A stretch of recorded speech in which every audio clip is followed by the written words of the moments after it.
The silence that descended after Graham Sterling's call was a different entity altogether from the one that usually inhabited our apartment. Alex's silence was a void, a heavy, indifferent vacuum. The silence now, after Graham's voice had faded, was charged, electric, thrumming with the phantom vibrations of unexpected warmth and a terrifying, exhilarating potential. I stood by the window, the city lights a distant, glittering tapestry, my hand still clutching the phone, as if it were a lifeline to a world where I was not just seen, but celebrated. The phrase, "dangerously alive," from his call echoed. No, it resonated, deep within a part of me I thought had long since atrophied from neglect. Alex hadn't moved. His fingers still flew across the keyboard, a frantic, almost desperate rhythm that underscored his complete absorption. Had he even registered the length of my call, the subtle shift in my energy, the tremor that I was certain still lingered in my voice? I doubted it. To him, I was likely still just a fixture in the room, a silent witness to his relentless pursuit of whatever it was he pursued with such single-minded devotion on that glowing screen. That night, sleep was a reluctant visitor. My mind, usually a well-ordered gallery of thoughts, was now a chaotic exhibition of its own. Graham's words replayed on a loop. Extraordinary evening, heart and soul, inspiring, a calling. Each phrase was a balm, a validation so potent it was almost painful when contrasted with the casual, dismissive "great" Alex had offered. Was it truly so wrong to crave that affirmation? To bask, even for a moment, in the warmth of genuine appreciation when my own hearth offered so little? The unnervingly quiet beginning of a very loud fall, as I'd perhaps prophetically introduced this chapter of my life, felt like it had just gained its first, almost imperceptible, tremor. Before we delve into how these tremors began to shake the very foundations of my world, if you're finding yourself drawn into this vortex of unspoken needs and dangerous new connections, please consider subscribing to my channel and ringing that notification bell. The path ahead is complex, and your insights as we journey together are invaluable. The following morning, the apartment felt colder, the minimalist decor less serene and more stark, an echo of the emotional barrenness I was beginning to confront.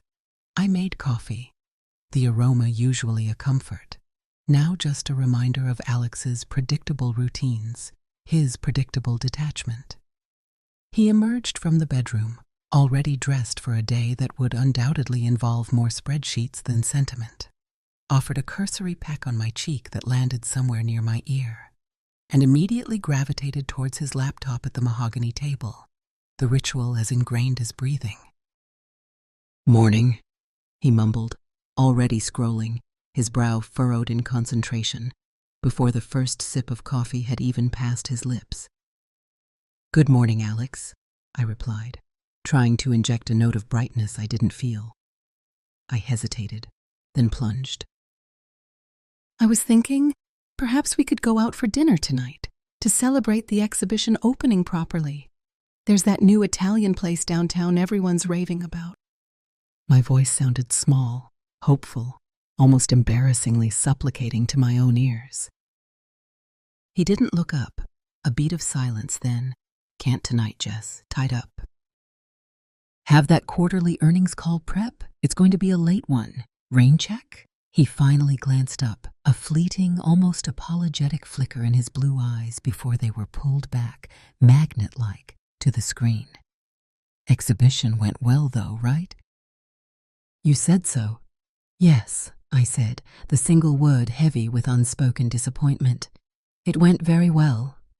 The victory felt hollow now, its brilliance dimmed by his casual indifference. The rain check was a familiar currency in our marriage, one rarely cashed in. It was another subtle dismissal, another layer of insulation he wrapped around himself, keeping my world, my passions, at a safe, manageable distance. How many rain checks can a relationship sustain before it defaults entirely? Have you ever found yourself in a partnership where shared celebrations become solo observances, where your triumphs echo in an empty room? It's a lonely landscape, isn't it? The days that followed settled into a pattern of escalating disconnect. I threw myself into the post-exhibition administrative whirlwind. Thank you notes, liaising with collectors, planning the next artistic venture.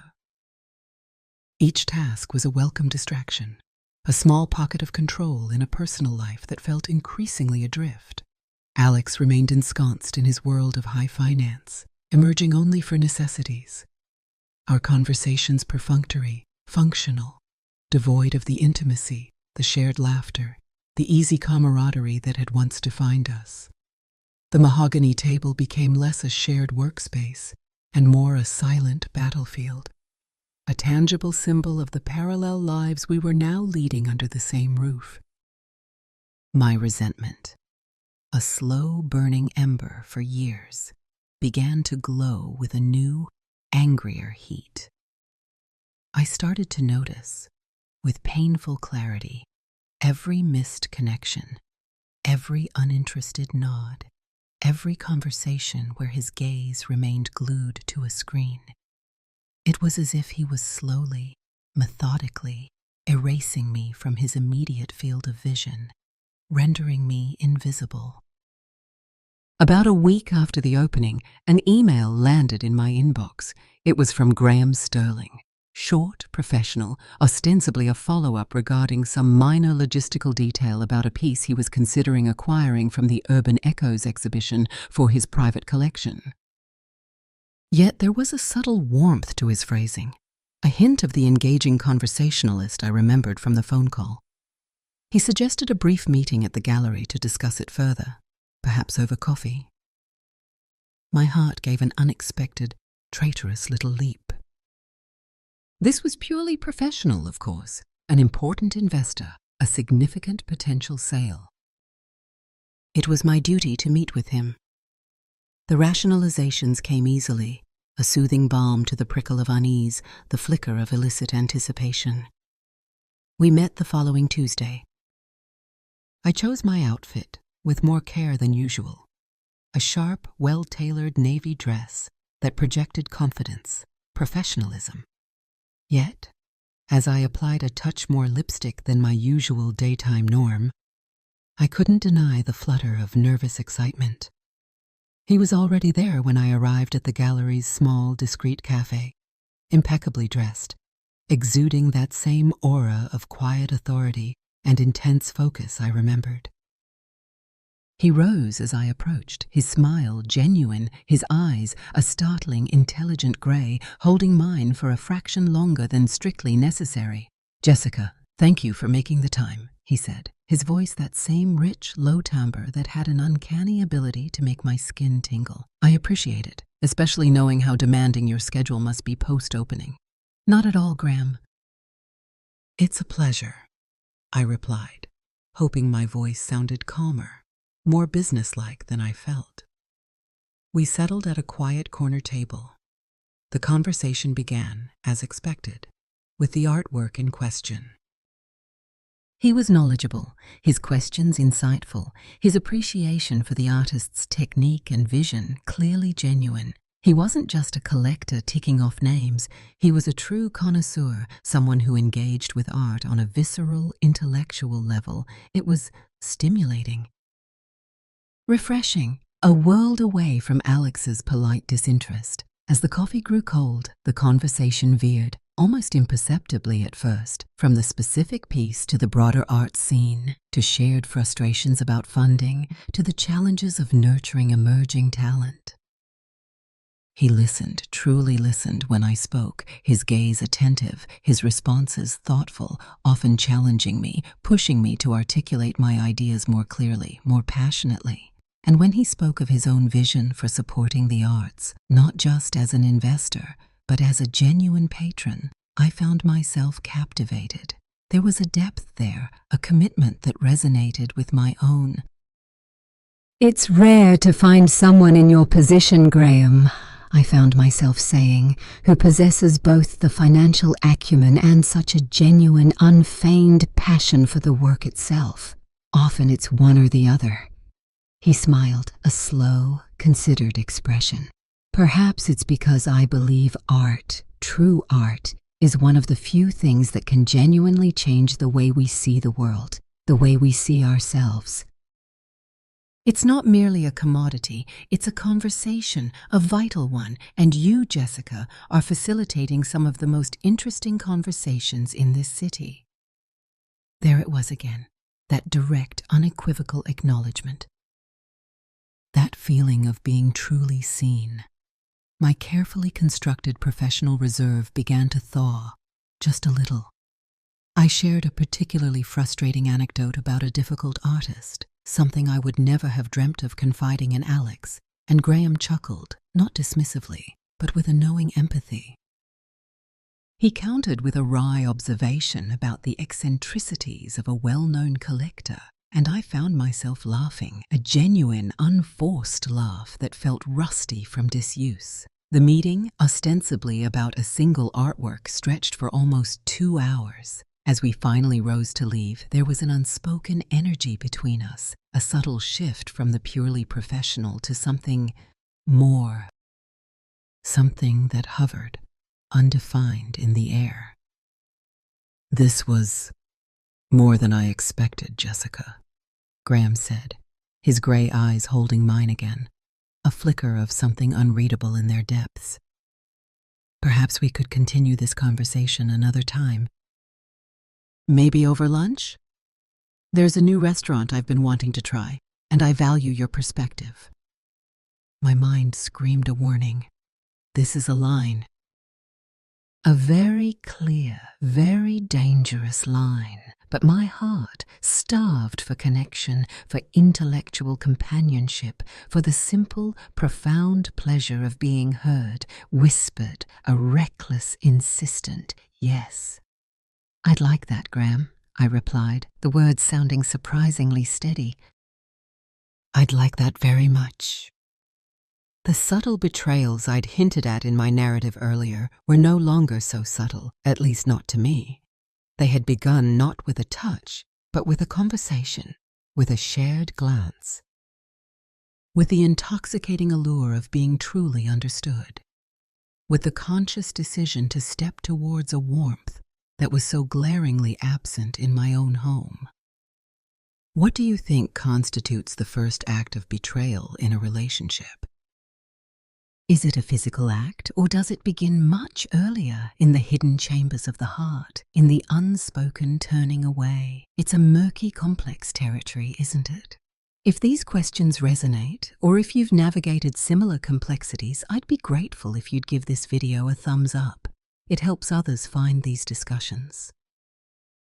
The lunch with Graham was arranged for the following week. The days leading up to it were a strange cocktail of heightened anticipation and gnawing guilt. I found myself replaying our conversation, dissecting his words, his expressions, searching for what? Confirmation? Permission? I was more attentive to my appearance, a new dress purchased, an appointment at the salon squeezed in. Alex, predictably, noticed none of it. He was consumed by a looming merger, his stress levels palpable, his presence in the apartment more akin to that of a preoccupied, occasionally irritable ghost. One evening, he was later than usual. I'd made dinner, a hopeful, perhaps foolish gesture. It sat, growing cold, on the counter. When he finally walked in, well past 9, he looked exhausted, his tie loosened, his expression grim. "Rough day?" I asked, trying to keep the edge from my voice. "You have no idea," he sighed, dropping his briefcase heavily onto a chair. "This merger is a beast. Think I'll just grab a shower and crash. Don't wait up." He didn't even glance at the carefully prepared meal. The dismissal, so casual, so complete, was like a physical blow. I said nothing. I simply watched him walk towards the bedroom, his shoulders slumped, carrying the weight of a world that clearly had no space for me. The loneliness that night was a tangible presence, cold and suffocating.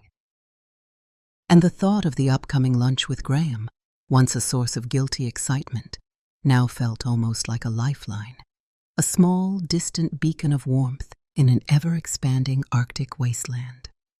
The restaurant Graham had chosen was elegant, discreet, the kind of place where conversations could unfold unhurriedly. He was an engaging host, witty, intelligent, his interest in my thoughts, my opinions, seemingly inexhaustible. We spoke of art, yes, but also of books, of travel, of the peculiar challenges of navigating success in a demanding city. He had a way of making me feel like the most interesting woman in the room. A feeling so foreign, so intoxicating, it was almost dizzying. He asked about my background, how I'd come to own the gallery, the journey that had led me here.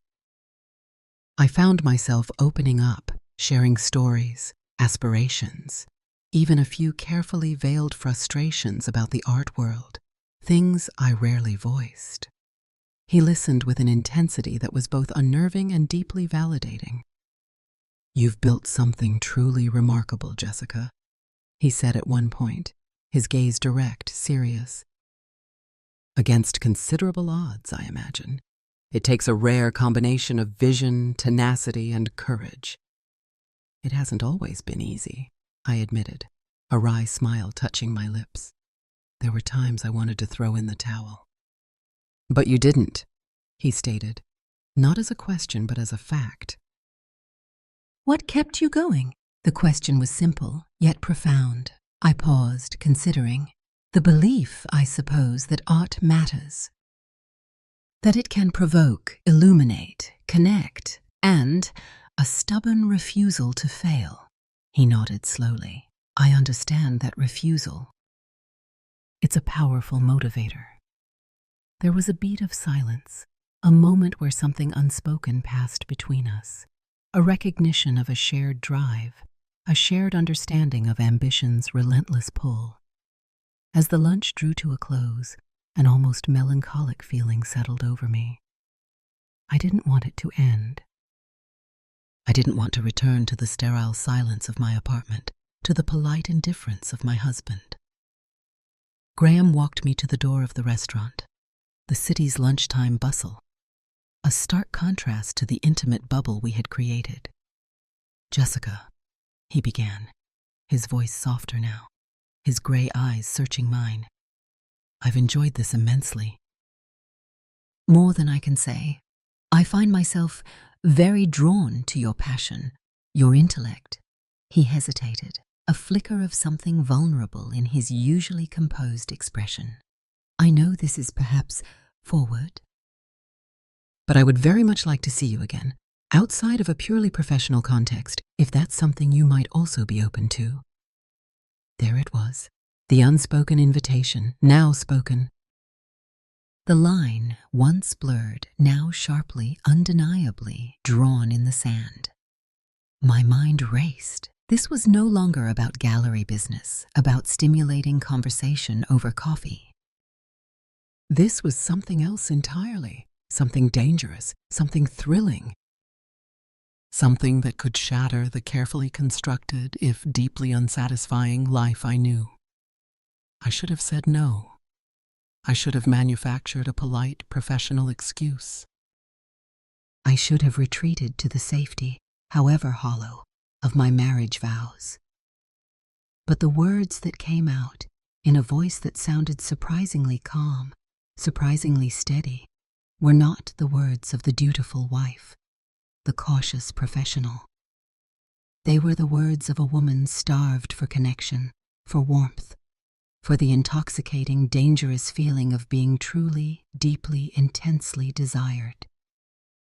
"Yes, Graham," I heard myself say, a reckless, exhilarating courage flooding through me. "I think I'd like that very much, too."